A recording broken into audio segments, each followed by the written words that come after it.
मुकदमेबाजों को स्थगन में मजा आता है। वे अदालतों को धीमा करते हैं।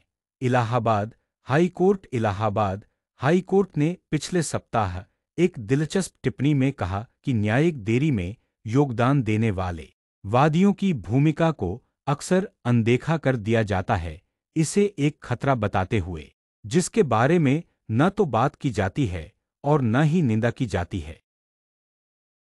न्यायालय ने कहा कि इस प्रवृत्ति को दृढ़ता से हतोत्साहित किए जाने की आवश्यकता है। जस्टिस जे मुनीर की पीठ ने इसे आश्चर्यजनक बताया कि अदालती देरी पर व्यापक विरोध के बावजूद वादी जब अदालत में पेश होते हैं तो अपने उद्देश्य के अनुकूल स्थगन की मांग करते हैं और उसका आनंद लेते।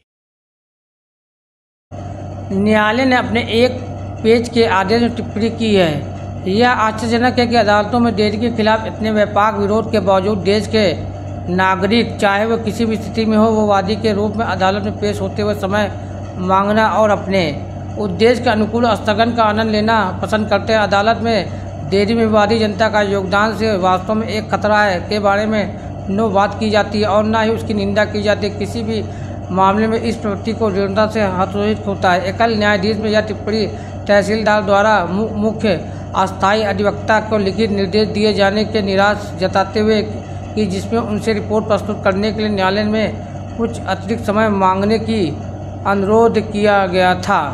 यानी एकल न्यायाधीश ने यह टिप्पणी तहसीलदार द्वारा मुख्य न्याय अधिवक्ता को लिखा।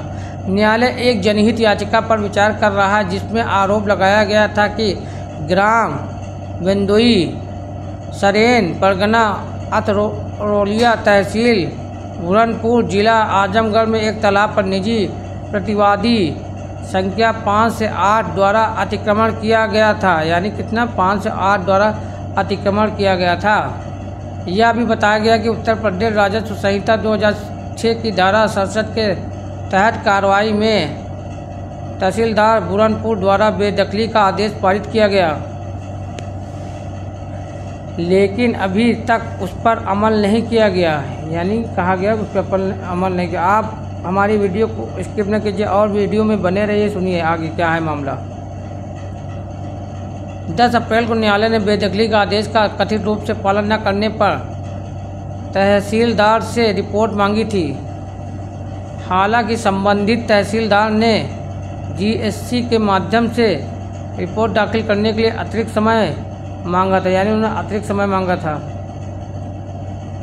प्रार्थना को खारिज करते साथ साथ स्थगन की मांग करने वाले आम वादियों को फटकार लगाते हुए न्यायालय ने संबंधित तहसीलदार को 3 दिनों के भीतर अपना हलफनामा दाखिल करने के अगली सुनवाई की तारीख 30 अप्रैल को व्यक्तिगत रूप से पेश होने को निर्देश दिया। संबंधित समाचार में इस वर्ष की शुरुआत में हाईकोर्ट इस पीठ की एक वादी याचिकाकर्ताओं की फटकार लगाई थी जिसने यूपी चकबंदी अधिनियम 1953 के तहत एक मामले में त्वरित कार्रवाई के खिलाफ अदालत का रुख किया था। एकत्र न्यायाधीश ने इसे विडंबनापूर्ण बताया था कि जहां सोशल मीडिया और सार्वजनिक मंच अक्सर लंबी अदालती कार्रवाई और बार बार स्थगन के लिए न्यायपालिका की आलोचना करते हैं, वहीं उसी जनता का एक सदस्य जब वादी के रूप में पेश होता है तो वह त्वरित अदालती कार्रवाई पर आपत्ति करता है।